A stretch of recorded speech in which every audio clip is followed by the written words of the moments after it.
Hey there, welcome to the Greater You. I just wanted to drop a quick video here on an important topic. No visual for you today, just something to think about. Really, this is because of the week that I've had. This week has been a week of adaptation. I'm a martial artist as well as a coach, and there's a famous quote from Bruce Lee. He says, be like water, right? He says, if you pour water into a cup, it becomes the cup. You pour it into a jar, it becomes the jar. So, we study in the martial arts, we do study the element of water a lot because it is an adaptable, life-bringing, wonderful substance, right? So we definitely want to be like water. There are three terms that I want you to think about for this week: flexibility, adaptation, and being like water. Those are really the three concepts that I wanted to put out there today because life is interesting. We've had a number of things come at us this week, professional and personal levels, where you just have to adapt, right? I was sitting there thinking about it, posted about it on social media, so you can check out those posts if you'd like. But I was thinking about this, if we don't actually modify, that's maybe a fourth term to put in there: modification, adaptation, be like water, be flexible. If we don't modify, if we don't pivot when, challenges come our way, we're liable to break, right? If you're working on a project at work and suddenly one of your project members falls through and they can no longer help you out, what are you going to do? You're working to, save up for a certain vacation and, then someone gets injured and you need to spend that money on them instead.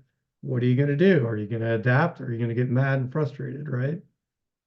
So adaptation, in my experience as a positive psychology student, and teacher of positive psychology, is probably one of the most profound psychological concepts to really master in our lives. The ability to be adaptable and flexible in our thinking. Now, this does take practice, right? I think it ties into our expectations. If we have certain expectations in our mind that things need to look and happen and do and turn out a certain way, and they don't, disappointment can come, frustration can come. So that's where the adaptable mind comes in. We train ourselves to use thoughts like this, and you guys can really practice these things like, okay, so what? Now what? This thing happened. Now what am I going to do instead? Right? If you think about gap and gain, which we talk about that a lot, what are the lessons to be learned from going through this difficult challenge that I didn't anticipate or foresee occurring? What help can I get? Who can I reach out to help me navigate this, challenge that I'm needing to pivot and make a different decision about? What are my options, right? What are the options going forward? A lot of times when disappointment occurs, when we have kind of a rigid mindset, we when the disappointment occurs, we'll really have this truncated mindset of, oh, well, then now nothing, this isn't going to work, so nothing is going to work. Well, with some creativity, probably you could find maybe even a better outcome than you were anticipating. So keeping our minds open, keeping our hearts open, reaching out and getting help, not trying to just suffer it alone, being open with our loved ones, friends, colleagues, people you're working with, team leads, whatever, looking for help and support, looking at all of the available options so that you can become flexible and adapt to those circumstances.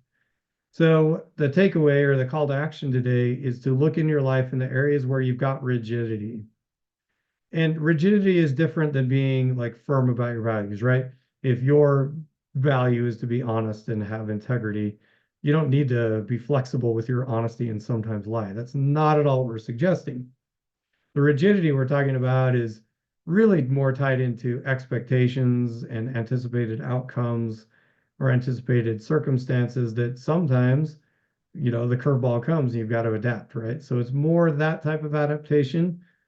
Think about areas where you've got some rigidity that you need to flow and ebb and be like water, follow the Bruce Lee idea, practice some mental flexibility and psychological flexibility, practice modification of goals, expectations, and outcomes, and practice adapting. What are some ways to adapt? The other day, my friends and I were rock climbing. We do a fair amount of rock climbing as well. We're pretty active in the Greater U. Anyway, and friends and I were out rock climbing, And there was an awesome gal there at the climbing gym where we like to go in the winter time who had a prosthetic leg, and she was climbing as well or better than most of the, normal uh, full-bodied climbers. And she had adaptive technology and had used that to adapt and was climbing, lead climbing like a champ. It was so impressive and inspiring.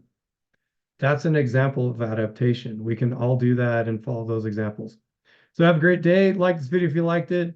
If you want more details on how to develop the flexible mind, our coaches are ready and willing to help you out. All you have to do is hit us in, the comment section or go to thegreateryou.com and you can sign up right there, get our contact info. You can email us, text us. There's a lot of different ways to get a hold of us. And we will get our coaches set up with you to help you develop those success based mindsets that you need in positive psychology. So talk to you soon. Thank you so much for your time.